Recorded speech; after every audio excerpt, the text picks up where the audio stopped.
Assalamualaikum warahmatullahi wabarakatuh. Kembali lagi di Resensi Institute Channel. Kali ini kita akan membahas buku Sapiens yang ditulis oleh Yuval Noah Harari. Buku ini menjadi bestseller internasional versi Amazon.com kategori sejarah dunia, bestseller versi Sunday Times, top bestseller versi New York Times, juga menjadi pemenang Wenjin Book Award 2015 National Library of China. Buku yang telah diterjemahkan ke dalam 30 bahasa ini akan mengajak kita melihat masa lalu, sejarah umat manusia mulai dari Homo rudolfensis, Homo erectus, Homo neanderthal hingga Sapiens.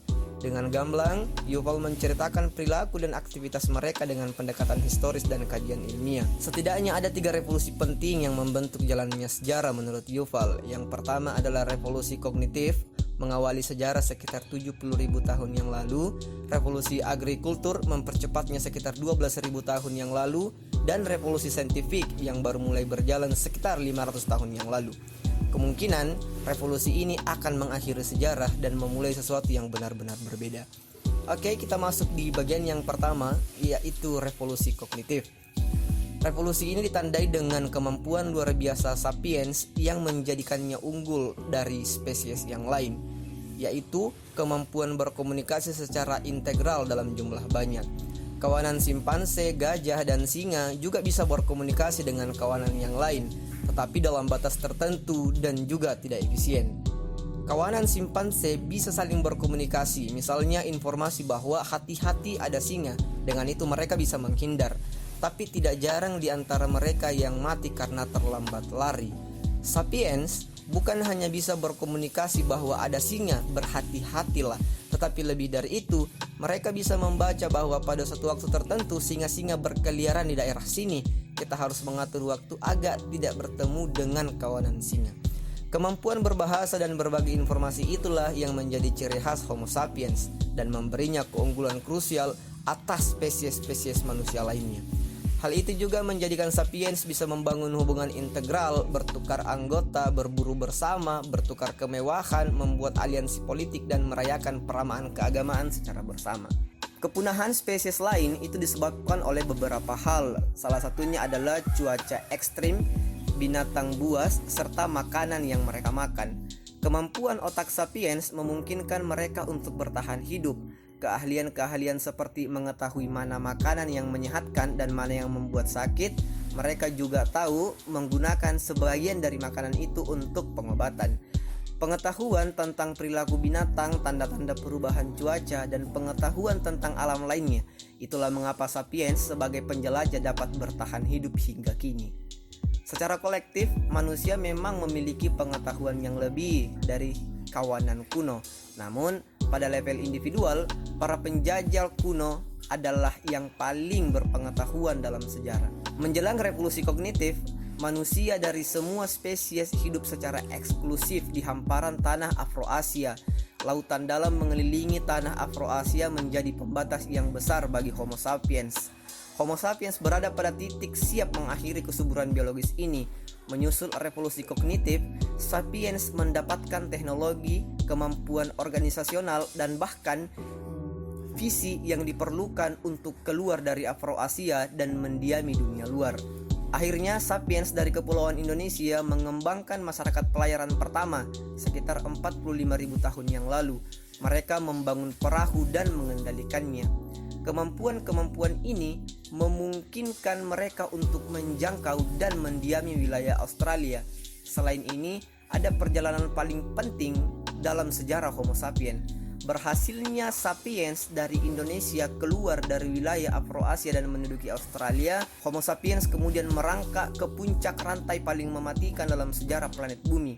Asumsi itu diperkuat oleh fakta-fakta para ahli bahwa kepunahan sebagian besar megafauna yang menghuni daratan Australia pada masa revolusi kognitif planet bumi adalah rumah bagi 200 genera mamalia besar darat yang beratnya sekitar 50 kg.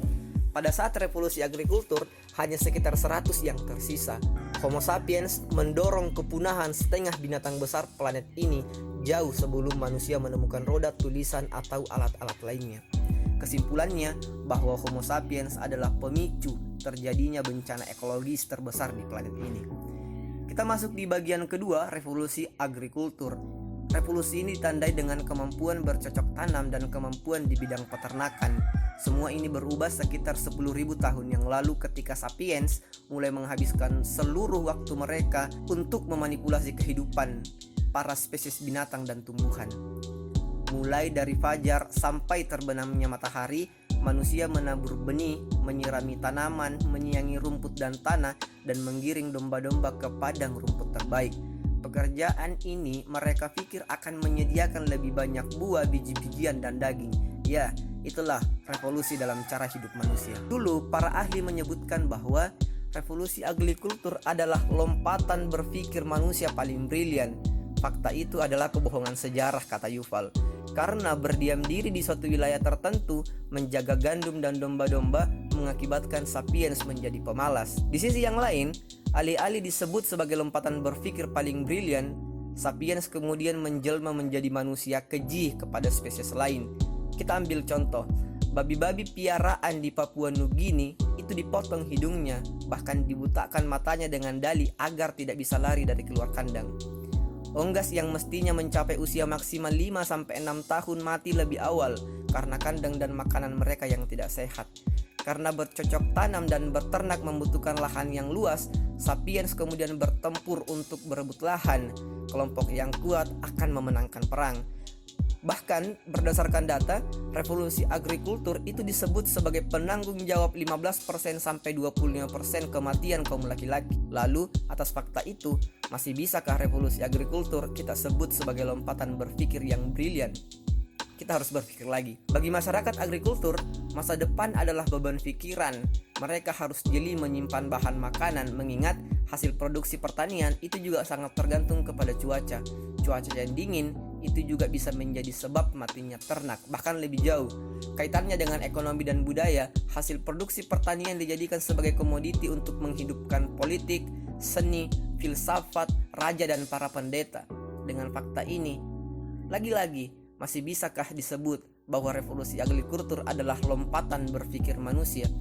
Memahami sejarah pasca revolusi agrikultur amat penting, dan diskusi panjangnya bermuara pada satu pertanyaan tunggal: bagaimana manusia mengorganisasi diri dalam jaringan-jaringan kerjasama massal ketika mereka tidak punya naluri biologis yang diperlukan untuk memelihara jaringan-jaringan seperti itu?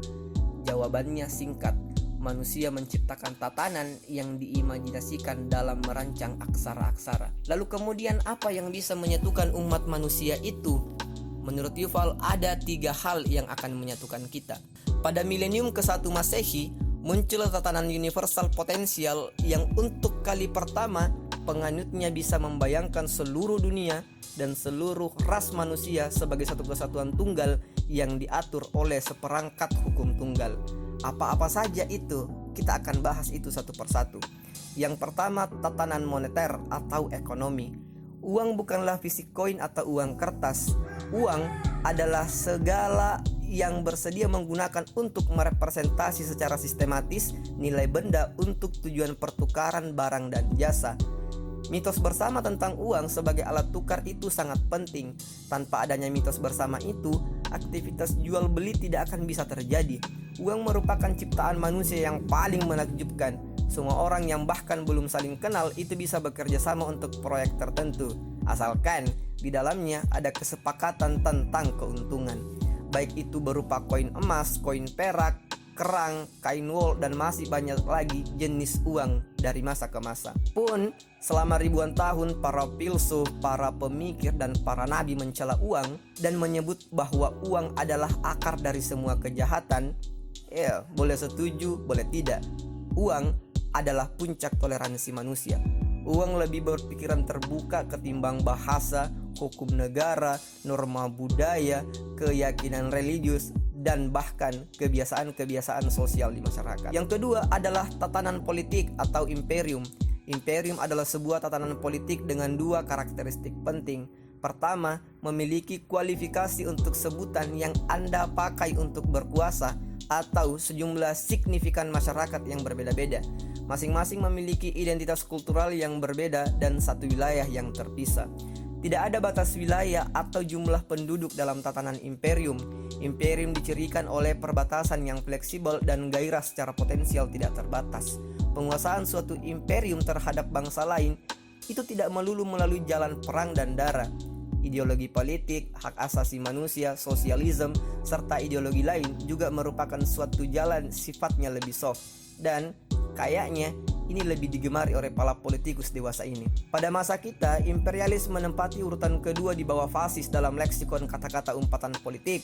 Konotasi negatif selalu dilekatkan pada kata imperium. Faktanya, imperium telah menjadi bentuk paling umum di dunia dari organisasi politik selama 2500 tahun terakhir.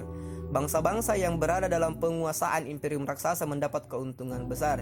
Kita ambil contoh, stasiun kereta api Victoria Bombay merupakan peninggalan Imperium Inggris pada abad ke-19. Keberadaan stasiun ini mempermudah dan mempercepat stabilitas ekonomi di India. Umat manusia terunifikasi oleh imperium raksasa dengan ideologi politik dan kultural yang mereka miliki. Misalnya, Imperium Islam di Indonesia yang banyak membawa pengaruh positif, Inggris di India, dan masih banyak lagi contohnya. Tatanan yang terakhir adalah tatanan agama. Kini agama sering dipandang sebagai sumber diskriminasi, perselisihan, dan perpecahan. Namun sesungguhnya, agama telah menjadi pemersatu terbesar ketiga umat manusia selain uang dan imperium. Agama diyakini sebagai sebuah norma atau nilai universal yang dirancang oleh satu otoritas absolut dan maha tinggi sehingga menjamin stabilitas sosial. Olehnya itu, agama mesti memiliki dua kualitas. Pertama, ia harus mendorong sebuah tatanan universal manusia super yang selalu benar dimanapun dan kapanpun. Kedua, agama harus menekankan pada penyebaran keyakinan ini kepada setiap orang. Dengan kata lain, agama juga harus bersifat universal dan misioner.